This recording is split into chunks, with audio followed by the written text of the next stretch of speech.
na-opera na ako sa spine sir pagkatapos niya. Mga 10 days na ngayon sir yung pagkalalaki ko ba nawala sir ba? Na-operahan ka sa spine? Oo, sa lumbar. Pero pagkatapos ko opera, ito serious case to, sana hindi mo siya sana hindi mo siya ibas. Kaya lumapit siya sa atin. Siyempre, bata pa to eh. Siyempre, pag nawala yung pagkalalaki mo, mahirap na.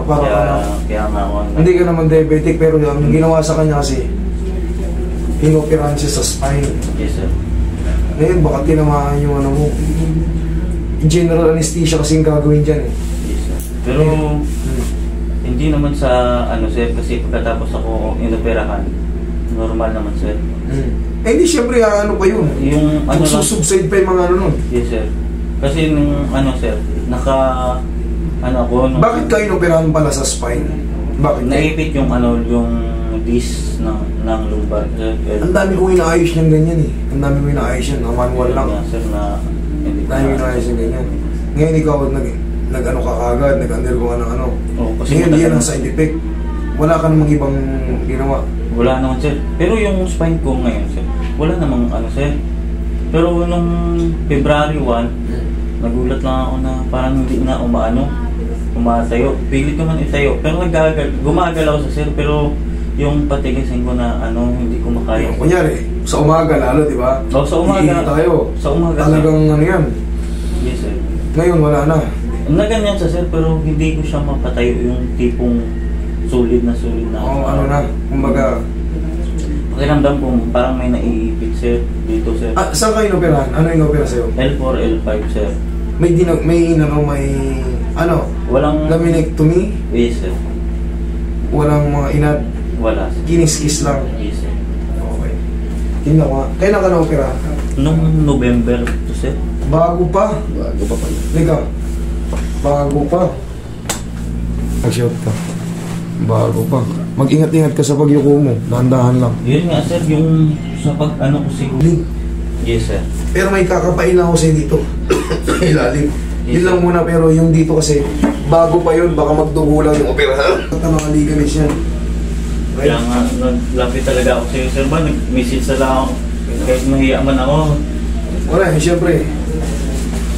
Tapos ito, rare case to. Kumbaga, ngayon pa lang ito mangyayari dito sa atin. Buti malakas ang loob ni sir. Siyempre, aanin mo kung meron ka naman. Ayaw naman tumayo. Relax ka lang. Hindi muna natin papakilaman yung spine niya. Basa pa yung nun.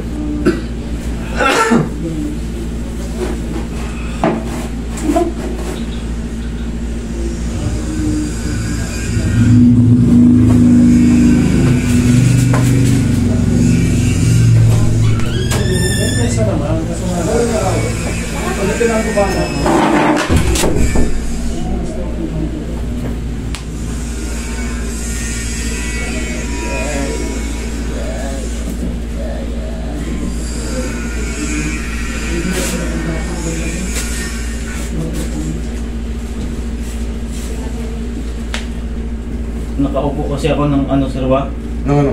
Nung pag-upo ko sa upuan na hindi ako nakasentro sa upuan. Nasalta ka? Oo.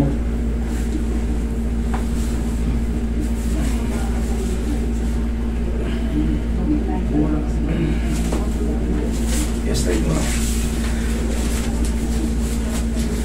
Ngayon, punta ka muna ron sa CR. Punta ka ron sa CR.